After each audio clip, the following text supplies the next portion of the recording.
برای تبیین موضوع ترجیح مرگ شرافتمندانه بر زندگی در سایه ذلت به سراغ کلیدی ترین پیام قیام عاشورا می رویم که نه تنها یک شعار بلکه یک استراتژی وجودی در مکتب امام حسین علیه السلام است. در منظومه فکری امام حسین علیه السلام حیات تنها به معنای ضربان قلب و تنفس نیست، بلکه حیات حقیقی در گرو حفظ کرامت و ایستادگی بر سر اصول است. زندگی در سایه ذلت یعنی تن دادن به خواست ظالمان، سکوت در برابر باطل و پذیرش حقارت که از دیدگاه ابا عبدالله علیه السلام نوعی مرگ تدریجی انسانیت است. امام علیه السلام به بشریت می آموزد که عزت یک انتخاب الهی است، نه یک امر تصادفی. مرگ شرافتمندانه در راه حق نه یک شکست، بلکه اوج رستگاری و رسیدن به حیات جاویدان است. این مکتب هراسی از مرگ ندارد، چرا که مرگ در مسیر عزت گذرگاهی به سوی جاودانگی است، اما زندگی در ذلت ماندن در منجلاب انحطاط است.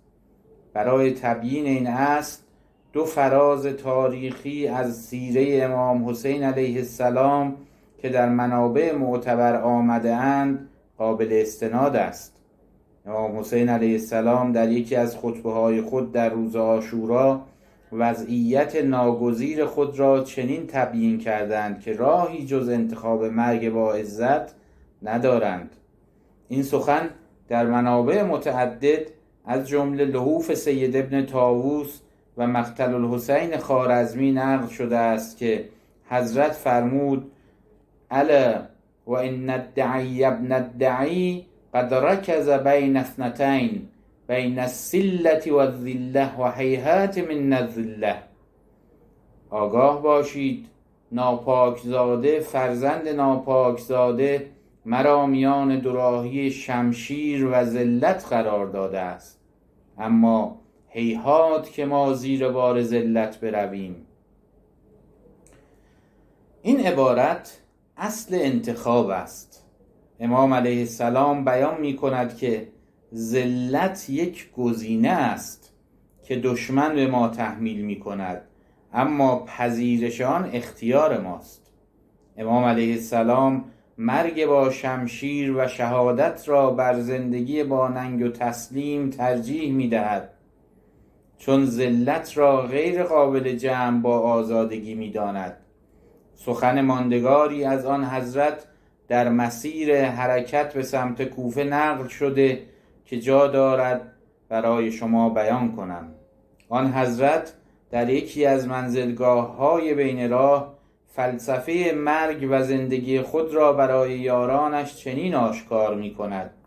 این روایت در تحف العقول و تاریخ طبری نقل شده که حضرت فرمود: انی لا اری الموت الا سعاده ولا الحیات مع الظالمین الا برما.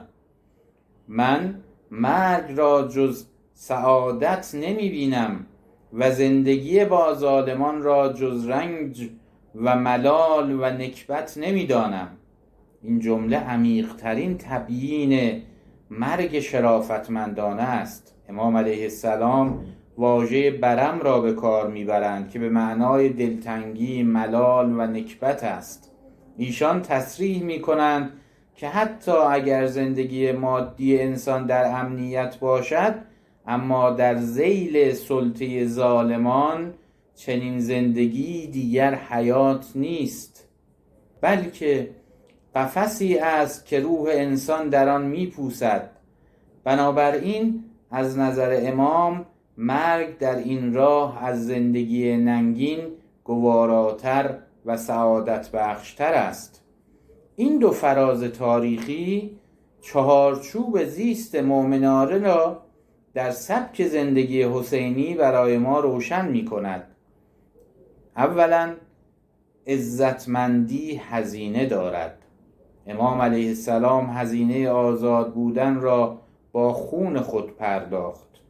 و دوم، مرگ پایان بازی نیست.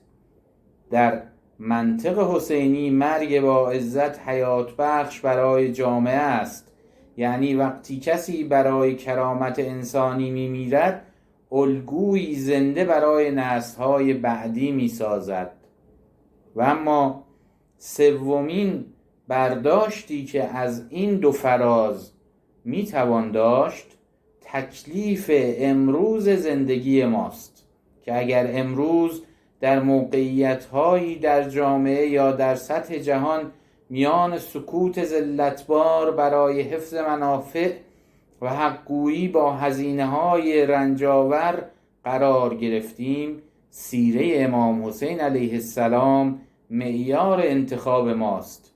عزت بهای سنگینی دارد، اما بهایش از قیمت انسانیت ما بیشتر نیست.